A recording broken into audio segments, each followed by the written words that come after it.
Hello, সবাইকে স্বাগতম আমার চতুর্থ লেকচারে। আজকে আমরা জানব হোয়াট ইজ ওয়ার্ডপ্রেস। ওয়ার্ডপ্রেস মূলত কি জিনিস।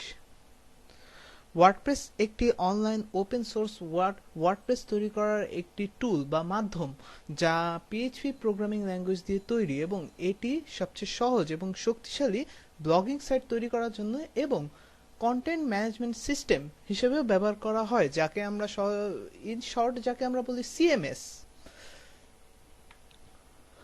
এখন প্রশ্ন থাকতেই পারে যে এই ওয়ার্ডপ্রেস কারা ব্যবহার করে। ধরুন আপনি একটা কোম্পানিতে আছেন, হ্যাঁ, কোম্পানি কিছু কন্টেন্ট আছে, সেগুলো ওয়েবে দিতে হবে। অনেকে আছে ব্লগ স্পট বা ব্লগে দেয়, তো সেরকম অনেকে পছন্দ করে না। তারা চায় যে আমার একটা নিজের সাইট থাকবে, মানুষ এসে আমার এই সাইটের ভিতর আমার ব্লগ, আমার কন্টেন্ট এগুলো সব দেখবে।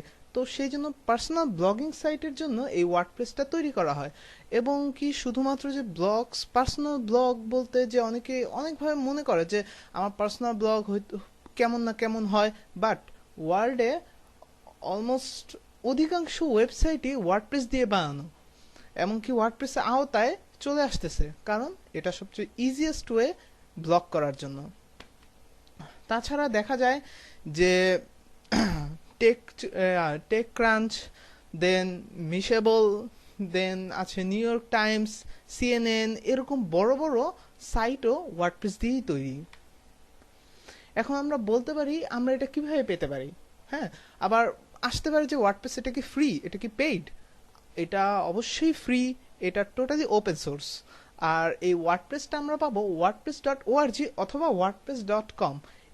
এই দুইটা সাইট থেকে আমরা ওয়ার্ডপ্রেস সিএমএসটাকে ডাউনলোড করব, দেন আমরা আমাদের হোস্টে রাখবো, লোকাল হোস্ট বা লাইভ হোস্ট যেটাই বলি, দেন আমরা সেখানে কাজ করব।